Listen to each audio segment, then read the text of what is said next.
Madaxweynaha Jamhuuriyadda Federaalka Soomaaliya Mudane Maxamed Cabdullaahi Farmaajo oo khudbad ku aadan kowda Luulyo u jeediyay shacabka Soomaaliyeed ayaa ku bogaadiyay sida ay u weyneeyeen uguna dabaaldegeen 61 guuradii ka soo wareegatay xorriyadda gobollada dalka iyo midowga labada gobol ee Waqooyi iyo Koonfur ee gumaystuhu uu kala qaybiyay. Madaxweynaha ayaa shacabka Soomaaliyeed ku bogaadiyay inay kala doortaan qabyaaladda iyo wadaniyadda.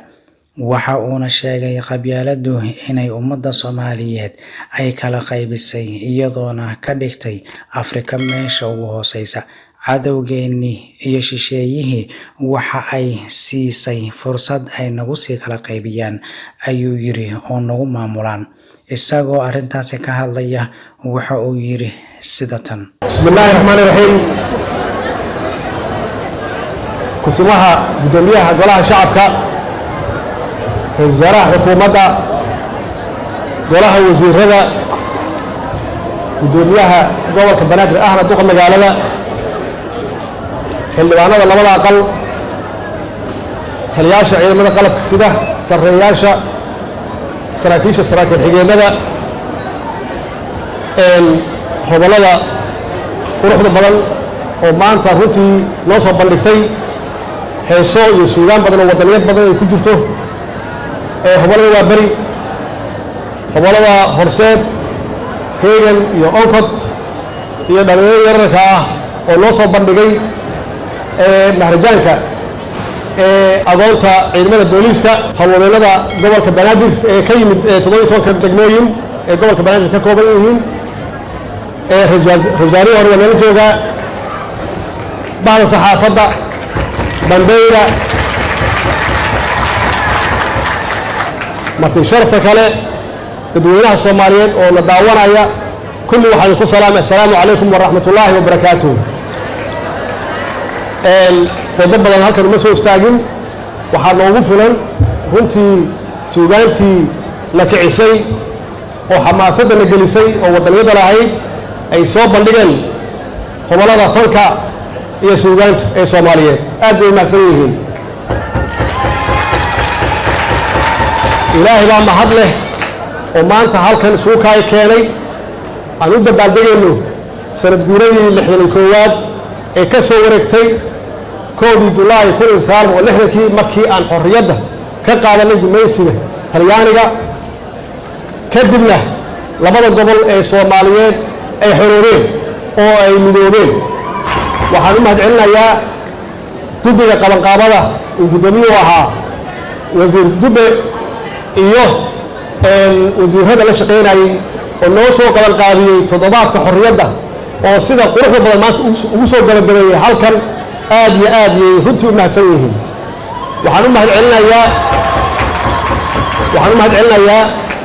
wasaaradda warfaafinta, idaacadda qaranka iyo warbaahinta guud ee dalka oo xaqiiqatan ummadda Soomaaliyeed kicisay oo soo xasuusisay waayo waqtigii xornimadoonka shacabka Soomaaliyeed khaasatan dhalinyarada uga sheekaysay wixii la soo maray, SYL halgankii ay soo mareen. aad iyo aad ayay u mahadsan yihiin. shacabka Soomaaliyeed meel kasta ay joogaan, khaasatan dhalinyarada Soomaaliyeed oo u istaagay buucii xorriyadda oo muujiyey shucuur Soomaalinimo, muujiyey xamaasad wadaniyaed, muujiyey xaqiiqatan waxay siisay rajo inay soo noqotay wadaniyaddii, patriotismkii inay soo noqotay. waxaan rabaa waxyar inaan xasuusiyo dalkan waxaa isku haysta afkaar, dad ma aha, laba afkaar yaa isku haysata. annagaa nalaga rabaa marka midkaan qaadan lahayn. ilaahay wuxuuna siiyey inaan kala dooranno, choice yuuna siiyey. midkaa qaadato wuxuu leeyahay dhibaatadiisa, midna wuxuu leeyahay wanaagiisa. caqligeeda ilaahayna siiyey inaan ka fekerno kee qaadanaa marka. labada afkaar oo dalkan isku haysatay waxay ahaayeen wadaniyadda iyo qabyaaladda. isticmaalka dalkan soo gumaystay Ingiriiska iyo Talyaanigu labaduba waxay adeegsanayeen waxa u fudud ay ummadda Soomaaliyeed ku kala qaybin karaan. wuxuu u noqday qabiilka marka muddadii gumaysiga lagu jiray waxa ay isticmaalayeen inay kala qaybiyaan oo la xukumaan afkaarta isticmaalayeen wuxuu ahaa qabyaaladda dhalinyara ilaahay u soo saaray oo tiri haddii isticmaalku uu isticmaalayo qabyaaladda waa inaan la imaanno waxa ummadda soomaaliyeed midayn kara oo wadaniyadda ah si dalka loo xoreeyo dalkana loo mideeyo dowladnimona loo helo afkaartoodii waa ka adkaatay kii isticmaalku uu watay oo ahaa qabyaaladda koodii waa guulaystay wadaniyadii yaa guulaysatay oo keentay in dalka gumaysiga ay ka xorayso in dalka uu dowlad noqdo dalka inuu midoobo afkaartii waxaa keentay wadaniyaddaa keentay afkaartaas milib xoog iyo leedahay way sii xoogaysatay waxay noo keentay dowladnimo waxay noo keentay sharaf waxay noo keentay dhaqaalihii inaan dhisno waxay noo keentay soomaaliya inay ka tilmaaman tahay adduunka oo ay sharaf ku leedahay waxay noo keentay tacliim iyo iskuulle in la furayo jaamacado dalkii waa dhistay taasi waxay ahayd afkaartii wadaniyadda laakiin nasiib darro muddo dambey daciiftay waxaa soo noolaaday afkaartii qabyaaladdaa soo noolaatay way soo noolaatay afkaartii wadaniyadana waa sii daciiftay taasaa keentay waddanka inuu galo dagaal sokeeye dagaalkii sokeeye markuu dalka galayna afkaartii waxaa la qaatay qabyaaladda waana aragnay soomaaliya meeshay dhigtay dalkeenay burburisay ummaddeennii waa kala irmoobeen dadkeenni waa qaxeen qaar badan qaxootay aadeen qaar badan badday ku baaba'een ummaddeennii waa kala qaybisay waxayna dhigtay africa meesha ugu hooseysa dalkeennii qayb iyay kala noqdeen cadowgeennii ama shisheeyana waxay heleen sababtii dalkeenna ay u soo gelin lahaayeen oo ay noo sii kala qaybin lahaayeen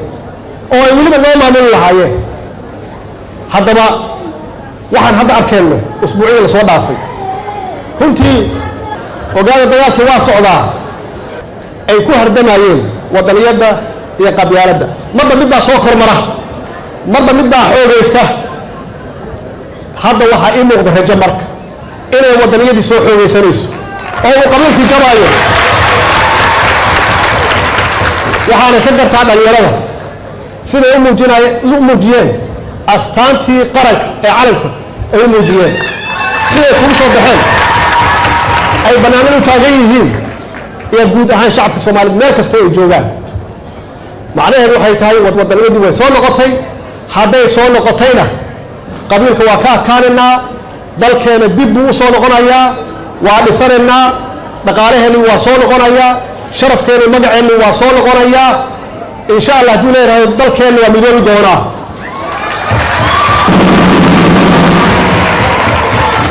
haddaba waxaan kala dooranaynaa marka labadaas afkaar oo ishirdinaya oo dagaalamaya yaan kala dooranaynaa oo la kala safaraynaa ama waxaan la safaraynaa kan wadaniyadda oo dalka dhisaya oo idinka idin walaaleynaya oo dalka mideynaya oo sharafkeeni karaamadeena noo soo celinaya ama waxaan dooranaynaa kii aan soo aragnay 30 sano oo dalkeennii burburiyey oo adduunka meesha ugu hooseysa la dhigay anuu ma aaminsan inaan qaadanayno kaas dambe inaan qaadanayno marka dagaalkaas ay isku hayaan tribalismka iyo patriotismka aan la jirsanno patriotismka wadaniyadda aan la jirsanno soo balan maaha waa qaadana wadaniyadda soo maaha dalkeena waa dhisanaynaa soo maaha dalkeena iyo dadkeena waa mideeynaa soo maaha marka dagaalkaas ay isku hayaan tribalismka iyo patriotismka aan la jirsanno patriotismka wadaniyadda aan la jirsanno soo balan maaha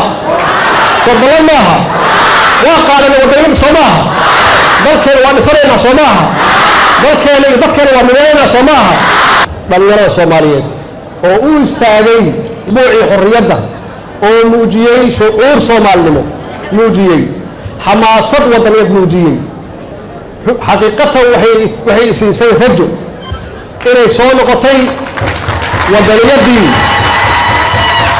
patriotismkii inay soo noqotay waxaan rabaa waxyar inaan xasuusiyo dalkan waxaa isku haysta afkaar dad ma aha laba afkaar yaa isku haysataa